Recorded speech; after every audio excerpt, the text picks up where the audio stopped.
All right, good Thursday morning. Welcome back. We have got an exciting segment for you coming now. The NFL season kicks off tonight. It's a good one, too. And with the return of the NFL comes the return of fantasy football. Millions of fans setting their lineups, eyeing matchups, looking for an edge early on in this football season. And joining us now to break down all things fantasy football is expert fantasy football analyst at ESPN.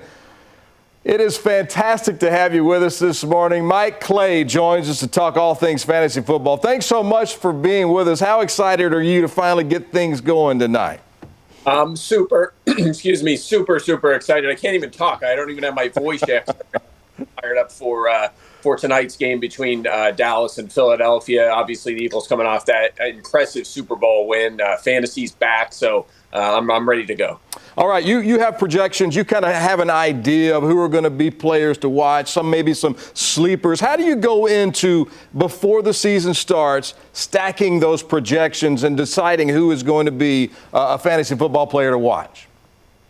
Yeah, you would think that fantasy football is just 18 weeks of the year, but it is year-round. As soon as we get to the NFL playoffs, I start working on next season's projections and rankings. So it's just player by player, team by team, coordinator by coordinator, studying every angle of league trends, coordinator trends, team trends, player trends, and sorting these guys out. And then, of course, free agency comes along, the draft comes along, and we continue to mix and match and rely heavily on our NFL Nation beat reporters to get the inside information on what depth charts look like. So it's a tedious process. It's a year-round process. There is a lot that goes into it, and I would assume you're doing research week to week, game to game, minute to minute, really, during the season.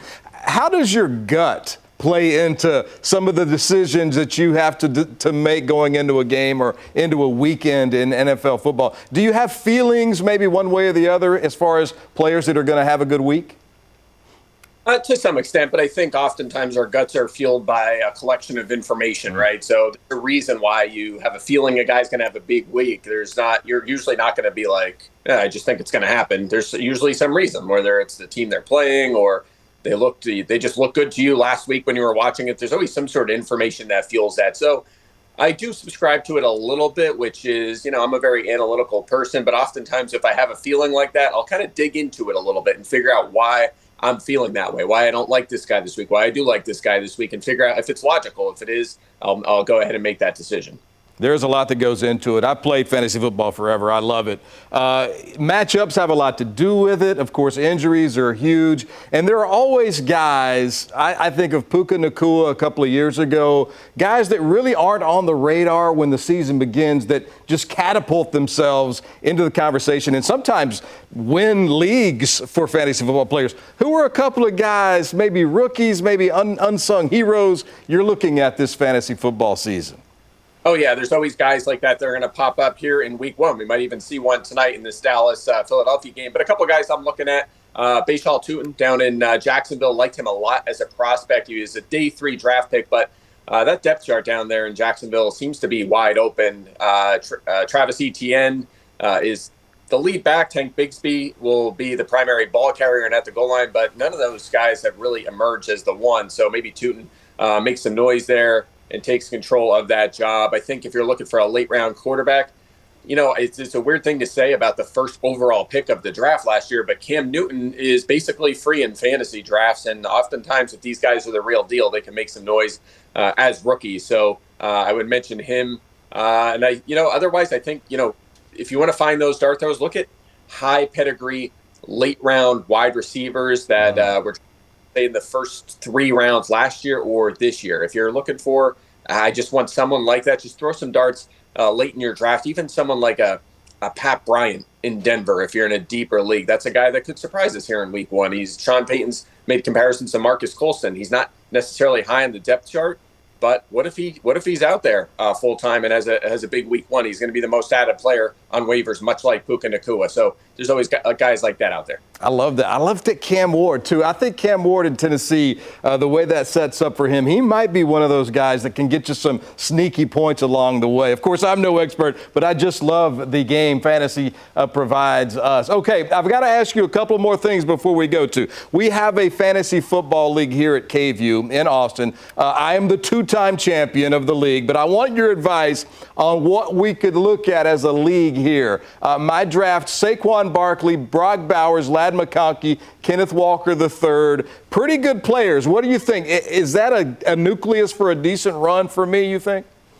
I like it. I think Walker is going to be a big variable here in week one. How much of the workload does he get? I think he's the preferred running back there in Seattle, but he's missed a lot of time. And I think Zach Charbonnet might play a little more than we expect, but figuring that out, like if you get a big week out of Ken Walker here in week one and he handles 60, 70% of the snaps in that backfield, you're going to feel really good about this team. Because having a guy like Brock Bowers, it could be a huge difference maker at the tight end position as well. So I like those first 4 picks. I think you're in a good spot. You keep managing this all season long, work waivers, set good lineups. Don't overthink it. Don't be like, we talked about feelings before. Don't get too caught up on that, starting guys from your bench over good players. Ride this team out. I think you're in a good spot. All right, our final moments with Mike Clay here with ESPN. Thanks so much for being with us. A couple more things. Handcuffs are huge. We know that, especially at the running back position. Who are some backup guys you might have your eye on in a late round draft pick that might come through and provide some value for fantasy football players? Yeah, I mentioned Bayshal Tutin earlier. Like him a lot. One of my favorite late round stashes. I just mentioned Zach Charbonnet in Seattle. He's another one.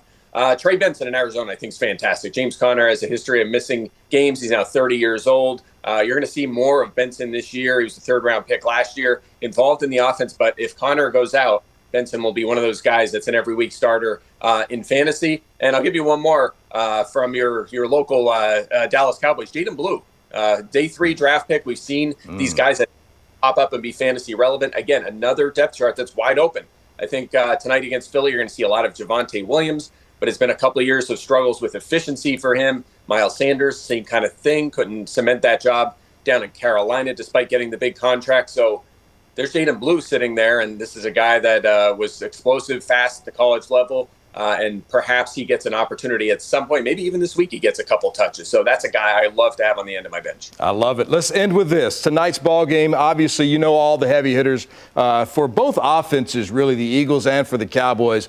Do you think Cowboy fantasy value is going to be up this year with the addition of, like you talk about, the running backs with Williams, Pickens on the outside? Do you think the Cowboys' value with fantasy players is up this season?